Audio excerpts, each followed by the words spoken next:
Hi everyone. I know it's been a while, but I had a little bit of free time and I decided to go ahead and make a video addressing what's been going on in the world recently.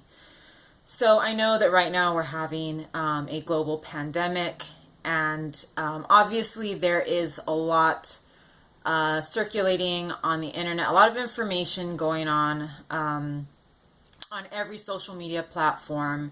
And one of the big things that I have been seeing is a lot of people, coming out and saying, I'm sick, please consider the fact that I'm sick and don't go out and don't do this and don't do that. And there's a very, very high level of hysteria right now, which I have a personal kind of issue with. There's a lot that we don't know.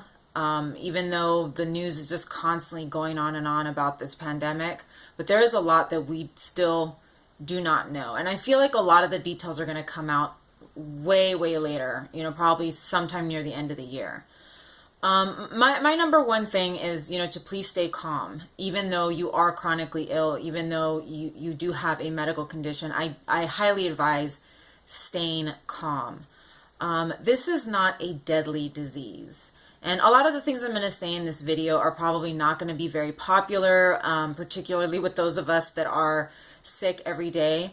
But this is not a deadly disease. Yes, people have died from it, but I think on the whole, this is not a lethal illness. And I've been seeing a lot of reports calling it, the deadly coronavirus or the lethal this and that. This is not a deadly disease.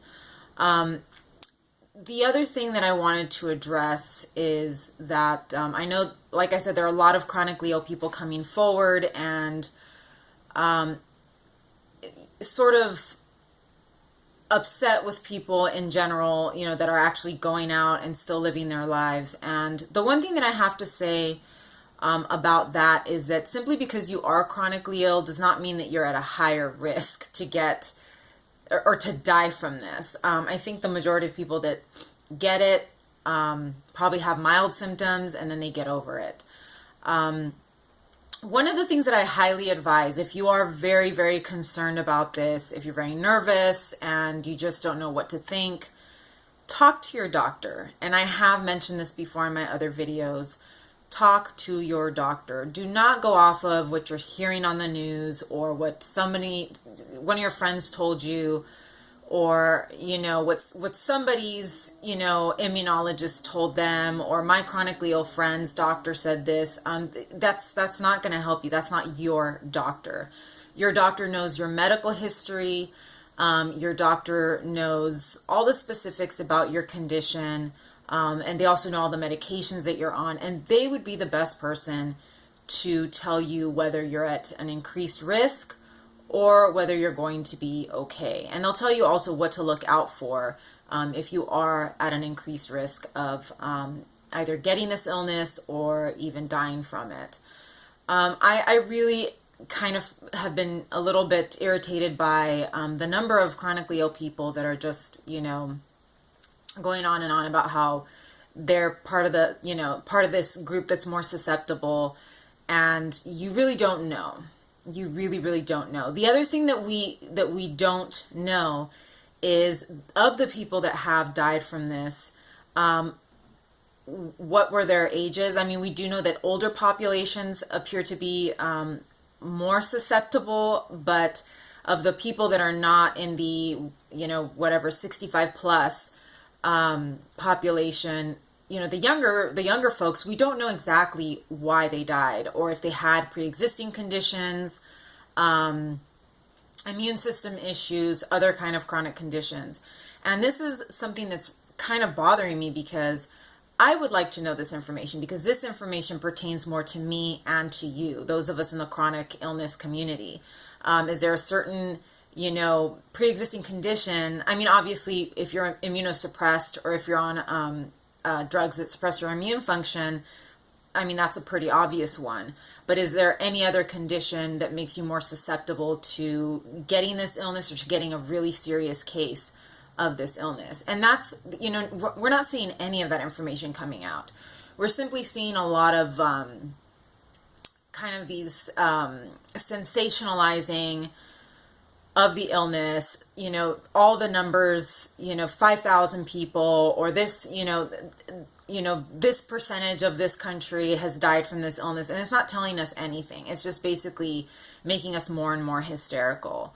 My other concern with this type of reporting and with this sort of hysteria is the fact that I feel a lot of chronically ill people are going to start neglecting their health because of the fear of leaving their house.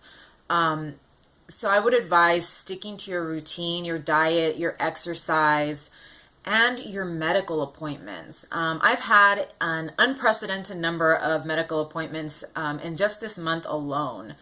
I think I had I'm going to have about 6 in total, and most of them out of the house. And I was told by one doctor, you know, you're fine here, because people are being told not to leave their house if they have symptoms. So, which means this is not a deadly disease. You don't need to go to the ER if you're exhibiting flu-like symptoms. Actually, it's the opposite. Stay at home. Call your doctor. Stay at home. Don't go to a blood testing facility. Don't go to the doctor's office. Don't go to the emergency room. Stay at home. It's not a deadly illness.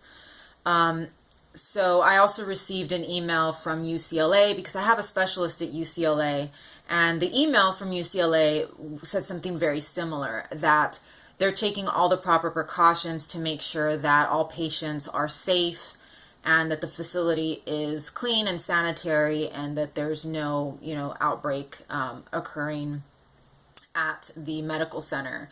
So that's kind of my concern when it comes to chronically ill people that have routine appointments. I have a monthly appointment with my immunologist, and then I've had just a lot of other appointments because I've had some other little flare-ups here and there, and you start freaking out a little bit, like, is it safe for me to go see the doctor, or should I just stay at home? Should I cancel my appointments?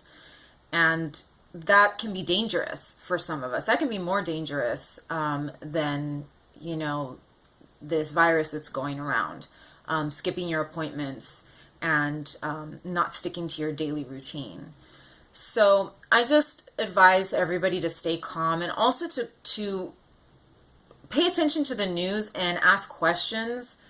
Obviously you can't ask them questions, but ask yourself, is this reporting complete? Am I getting the full picture here? Because right now, I think a lot of it is just being very sensationalized. There's a lot of politics behind this. As we know, this is an election year. It's going to be politicized. We're seeing it in the debates. We're seeing it. We're seeing a lot of political stuff attached to every single article that comes out in the news. So I would just, I am a very cynical person, but I would, be cautious, but not afraid, because that will likely have a more negative effect than anything else. So that's what I've got to say regarding what's going on right now. I may come out with another video soon for the general public, because a lot of people are going to be stuck at home. So I have some suggestions for people that are bored at home. So please subscribe to my channel and stay tuned. I'm going to see if I can make maybe a couple videos and have them come out this week or in the coming weeks, so that people have something to watch at home. All right, guys, thank you so much for joining me, and I'll see you again soon.